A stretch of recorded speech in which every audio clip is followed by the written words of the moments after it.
नमस्कार। देसी हम में मैं प्राची चतुर्वेदी अपने सभी श्रोताओं का बहुत बहुत स्वागत करती हूँ और सभी को महाशिवरात्रि की ढेरों शुभकामनाएं देती हूँ। तो चलिए आज जानते हैं महाशिवरात्रि क्यों मनाते हैं। देवी सती के देह त्याग के बाद शक्ति ने हिमालय राज हिमावन और रानी मेना के घर पुत्री के रूप में जन्म लिया। पर्वत की पुत्री होने के कारण उनका नाम पार्वती पड़ा।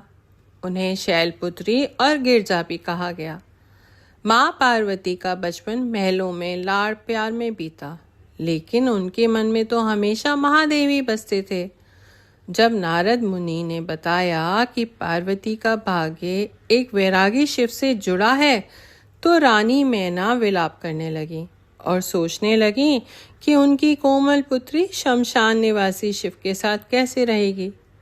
इस कठिन समय में पार्वती जी की दो सखियां जया और विजया उनकी सबसे बड़ी ताकत बनी। उन्होंने पार्वती जी को तपस्या के मार्ग पर जाने के लिए प्रेरित किया और उनके संकल्प को डगमगाने नहीं दिया।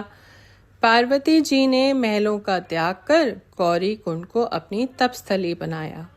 यह उत्तराखंड में स्थित वह पवित्र स्थान है जहाँ माता पार्वती ने तपस्या से पूर्व स्नान किया। यहाँ उन्होंने हजारों साल बिताए और यहीं से केदारनाथ यात्रा भी शुरू होती है। उन्होंने पहले केवल फल खाए, फिर सूखे बेलपत्र और अंत में तो वायु पीकर तपस्या की। इसी कारण उनका नाम अपर्णा अर्थात बिना पत्तों के रहने वाली भी पड़ा। उनकी देह तप के कारण काली पड़ गई थी। जब तपस्या अपने चरम पर होती है ना, तो ईश्वर भी भक्त की परीक्षा जरूर लेते हैं। माता पार्वती की हजारों वर्षों की तपस्या के बाद जब उनका तेज तीनों लोकों में गूंजने लगा, तब महादेव ने एक अत्यंत तेजस्वी युवा ब्राह्मण बालक बटु का रूप धारण किया। उन्होंने हाथ में कमंडल और दंड लिया और माँ पार्वती के सामने पहुंच गए, जहां वे साधना में लीन थीं। बटु ब्राह्मण ने पार्वती जी के पास जाकर बड़ी ही विनम्रता से पूछा, हे सुकुमारी, आप इतनी कठोर तपस्या क्यों कर रही हैं? आपके चेहरे का तेज तो महारानी जैसा है। तब जया विजया उनकी सखियां बोलीं कि यह शिव को पति रूप में पाना चाहती है। तो ब्राह्मण बालक जोर जोर से हंसने लगा और शिव जी की बुराई करने लगा। कहने लगा कि शिव तो शमशान की राख अपने शरीर पे मलते हैं, गले में सांप लपेटे रहते हैं और बहुत सारी बुराइयां। इतनी शिव निंदा सुन पार्वती जी क्रोधित होकर अपनी आंखें खोली और गर्जना करते हुए कहा, हे ब्राह्मण, तुम शिव का भारी रूप देख रहे हो, उनके अनंत स्वरूप को नहीं। वे ही संसार के सृजनहार और संहारक हैं। जो मूर्ख होते हैं वह ही शिव में दोष गिनते हैं, दोष ढूंढते हैं। मेरे लिए सर्वस्व। उन्होंने अपनी सखियों से कहा, इन्हें यहाँ से हटाओ, और यह कहकर वह उठने लगी। जैसे ही वह उठने लगी, बटु ब्राह्मण ने उनका हाथ पकड़ लिया।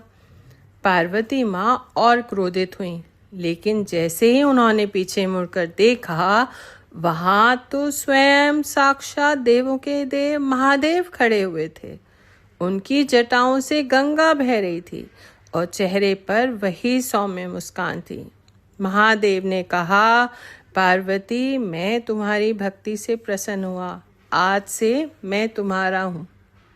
माँ पार्वती और शिव जी का विवाह उत्तराखंड के रुद्रप्रयाग जिले में स्थित एक मंदिर है, त्रिकुटी नारायण, उस मंदिर में हुआ। त्रि का मतलब तीन, युगी मतलब योग, नारायण मतलब विष्णु। मान्यता है कि यहाँ जल रही अग्नि 3 युगों सतयुग, त्रेता और द्वापर से जल रही है। भगवान विष्णु ने माता पार्वती के भाई बनकर उनका कन्यादान किया था। आज भी मंदिर के भीतर भगवान विष्णु की मूर्ति स्थापित है। सृष्टि के रचयिता ब्रह्मा जी स्वयं इस विवाह के पुरोहित बने। विवाह संपन्न कराने से पहले उन्होंने जिस कुंड में स्नान किया वह भी वहाँ है, उसे ब्रह्म कुंड कहा गया। यहाँ हवन कुंड है जिसके चारों ओर शिव शक्ति ने फेरे लिए थे। श्रद्धालु यहाँ लकड़ियाँ चढ़ाते हैं और प्रसाद में भस्म अपने साथ ले जाते हैं। इस मंदिर में 4 पवित्र कुंड आज भी हैं। ब्रह्म कुंड जहाँ ब्रह्मा जी ने स्नान किया, विष्णु कुंड यहाँ विष्णु जी ने विवाह के रस्मों से पूर्व स्नान किया, रुद्र कुंड जहाँ स्वयं महादेव ने स्नान किया, सरस्वती कुंड जहाँ विवाह के आचमन के लिए जल लिया गया था।